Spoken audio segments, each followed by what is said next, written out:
The room was dimly lit, a quiet space that once belonged to her son, a place filled with memories. But on this particular day, it was no longer just his space. It became a place where secrets were about to unfold. I had no idea what I was stepping into when I first entered that room. It felt different, almost surreal, and I couldn't shake off the strange tension in the air. The door creaked open slowly, and as I stepped inside, I felt the weight of what was happening, the gravity of the situation, and the intensity of the moment was unlike anything I had ever experienced. She stood there, looking at me with a mix of anticipation and uncertainty, and for a brief moment, I could feel the confusion and fear in the air between us. Her presence was undeniable, but it was the room itself that told a story of its own. The walls, the bed, the shelves, everything screamed of a history that was not mine. Yet I was here, in this very place, as if the boundaries of right and wrong had blurred beyond recognition at that moment. There was no escaping the reality of what had happened. We were in a situation neither of us could have fully anticipated, yet it felt almost inevitable. The silence was deafening. There were no words exchanged at first, just the quiet, almost painful understanding of what was about to take place in that silence. Everything felt more significant. Every breath, every glance, felt heavier than it had ever been before. I could feel her eyes on me, searching for something, perhaps forgiveness, perhaps a sign of understanding. And then, without saying a word, she made the first move. It was subtle, but enough to break the tension that had settled between us.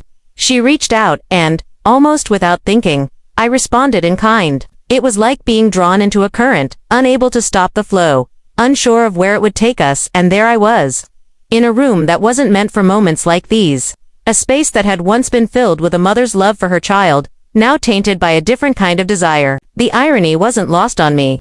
This was her son's room, but I was the one who felt exposed. In every way that mattered, I was undressed, not just physically, but emotionally, mentally.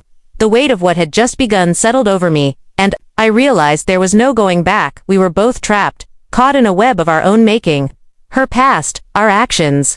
Everything was starting to intertwine in a way that seemed impossible to untangle. The room seemed to close in around us, the air thick with unspoken words, and yet, there was a strange sense of release in it all, a kind of surrender to the situation, one that neither of us had expected, but both of us felt compelled to act upon. There was a moment of hesitation. Should we stop? Could we stop?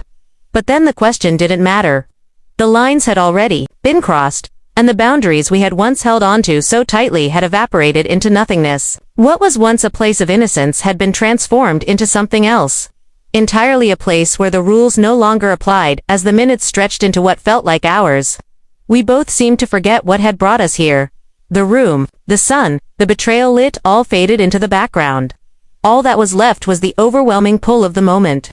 In that brief encounter, we became two people, no longer defined by the roles we had once played in each other's lives. We were simply people, seeking something that had long been missing. But as quickly as the moment came, it faded. The reality of what we had done started to creep in, and with it came the shame, the guilt, the realization of the consequences. We both knew that we had crossed a line that could never be uncrossed, and while we had found something in that fleeting moment, what we had lost was far greater. There were no words exchanged after that. Nothing needed to be said. We both understood the weight of the silence between us. It was a silence that spoke louder than any words ever could. One that carried the weight of what had been lost and what could never be reclaimed. As I left the room, I couldn't shake the feeling that nothing would ever be the same again. The door closed behind me, but the image of that moment lingered in my mind.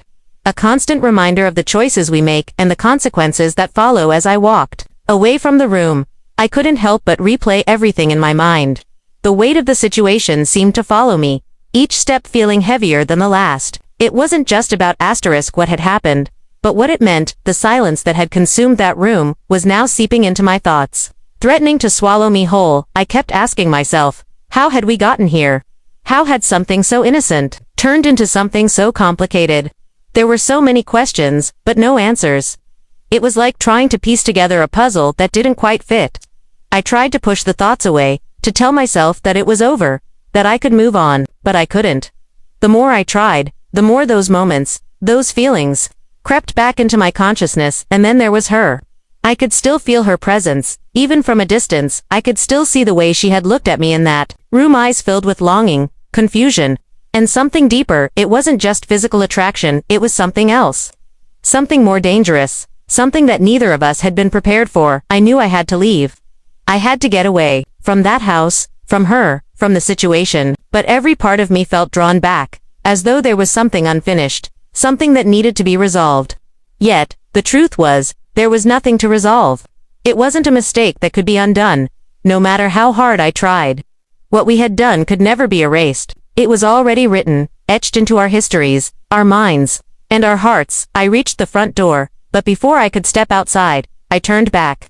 I could hear the soft murmur of voices from behind the door, her voice, and the voice of someone else. Was it her son? Had he returned without us knowing? My heart skipped a beat as I tried to process the thought. How would she explain this to him? How would she explain what had happened?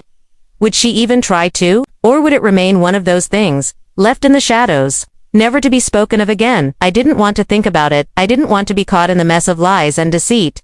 But I knew that the consequences were just beginning. The truth always finds a way to surface, no matter how deep it's buried. I stepped out of the house and into the cool air, trying to shake off the weight of everything that had happened, but it clung to me, like a second skin, reminding me that I couldn't escape the reality of the situation. I had done something that couldn't be undone, and in that moment, I realized that it wasn't just the physical act that had changed things. It was the betrayal, the violation of trust, and the breaking of boundaries that would haunt us both for a long time to come. As I drove away, the city lights blurred outside the window, but I couldn't escape the image of her son's room, the place where everything had shifted. I couldn't escape the feeling that I was leaving behind something far more important than a mere mistake. I was leaving behind a relationship, a trust that could never be repaired. The more I thought about it, the more I understood that what had happened wasn't just a one-time occurrence. It was the beginning of something that would affect all of us forever. I didn't know what the future held, but I knew one thing for sure: things would never be the same again. And as the miles stretched between me and that house, I couldn't help but wonder if, someday, I would find a way to make things right. Or if I was destined to live with the consequences of that one moment for the rest of my life. Days passed, but the weight of that room, of that moment, never truly left me. It lingered like a shadow, following me wherever I went. I tried to go about my daily life, but everything felt different now. Conversations felt shallow, my interactions felt disconnected. It was as if I was living in a world that no longer made sense, one where everything I had once known and trusted seemed to be shifting. Teetering on the edge of collapse, I found myself avoiding certain places, certain people. The thought of seeing her again, of being in that house, made my skin crawl. It wasn't just the guilt, though it was heavy enough. It was the fear. Fear of being discovered. Fear of facing the truth that would change everything.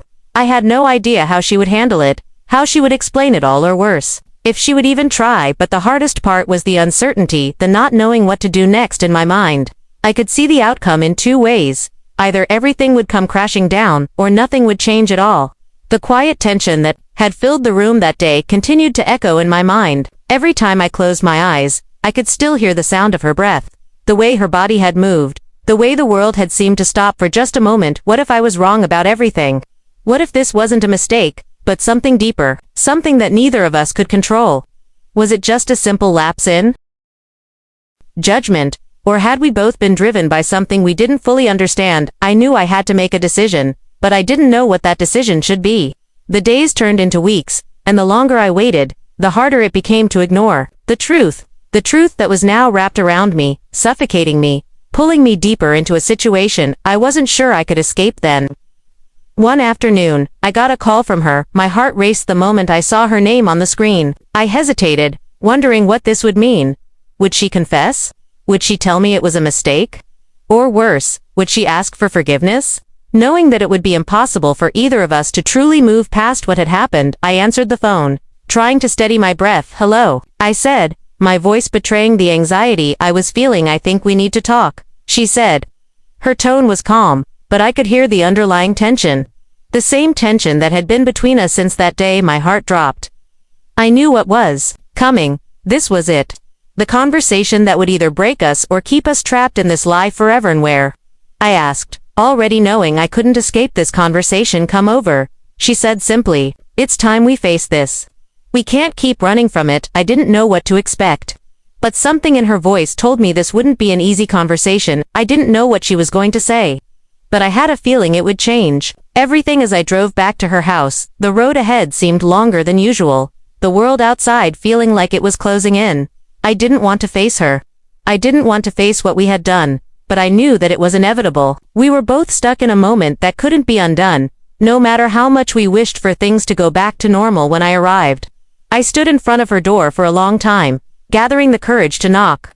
Every inch of me was screaming, to turn around and leave, but I knew I couldn't. I had to face this. She opened the door.